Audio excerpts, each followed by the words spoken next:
Welcome back to the Cory Lee Show. In this very brief podcast episode that I entitle, I'd rather be a slave in Egypt than to die in the wilderness. And I just want to share this with you. This is Exodus 14:12. This is what the Israelites said. Is this not the word we told you in Egypt, saying, leave us alone, that we may serve the Egyptians? For it would have been better for us to serve the Egyptians as slaves than to die here in the wilderness. The Israelites were set free from Egypt in this moment, and God had led them out by the way of the sea. He was taking them the long way around rather than the direct route. And the Israelites, they saw the Egyptians barreling down on them, and this is what they spoke to Moses. They gave into their fear, and they said, leave us alone. Did we not tell you to leave us alone? It would be better for us to serve as slaves in Egypt than to die in the wilderness. See, when they saw the danger, their hearts wanted to return back to what was familiar, even if that thing that was familiar had them locked in as slaves without freedom. See, Jesus came to save and to set us free. We're no longer slaves to sin. The jail cell has been unlocked and is wide open to step out. And as we step out, Holy Spirit begins to lead us through our own wilderness of killing off the flesh. Jesus said to take up your cross and to follow me, to die daily to the flesh. He said, if he who loses his life for my sake will find it. See, the wilderness is where we go to find life, but it's also where we go to die. This is the journey to freedom, the promised land, and the abundant life.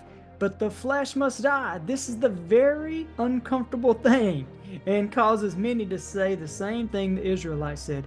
Wouldn't it be better to serve as a slave than to die in this wilderness? But I like watching porn. You mean I got to confess that to someone? Man, I would rather allow that to be my master than to die of embarrassment here in the wilderness. But see, I like to numb out my feelings of emotional pain, anxiety, fear, shame, and guilt with these drugs and these alcohol.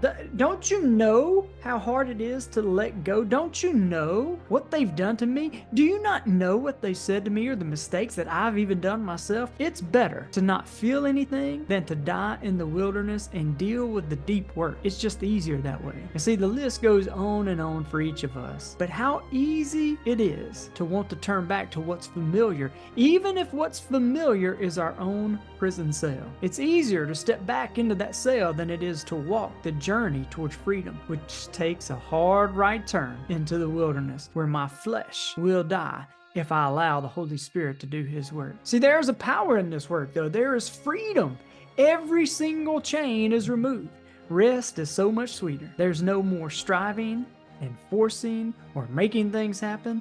These weights of resistance are completely removed. The colors of the world are brighter instead of shades of gray. There's love and joy and peace and patience and kindness and goodness and abundant life and blessings beyond the imagination. Those are the fruits you partake in of on this journey and on the other side of the wilderness. It's freedom to the fullest. Take the step out of that jail cell, grab Holy Spirit's extended hand, journey through the wilderness, allow him to remove the chains that bind, allow him to put his healing salve on the wounds of your enslavement. Allow him to replace anxiety with peace, to replace anger with joy, hate with love, pride with goodness, and fear with faith. The one who turns ashes into beauty, he replaces mourning with the oil of gladness and takes off the spirit of heaviness and trades it out for the garment of praise. It's way better for us to die in the wilderness and to step into our promised land than it is to serve a master that only has one desire, and that's to steal life away from you, to kill off every dream and desire and purpose in which you were created for, and to destroy you. You were created for life and life abundant, so step right on in.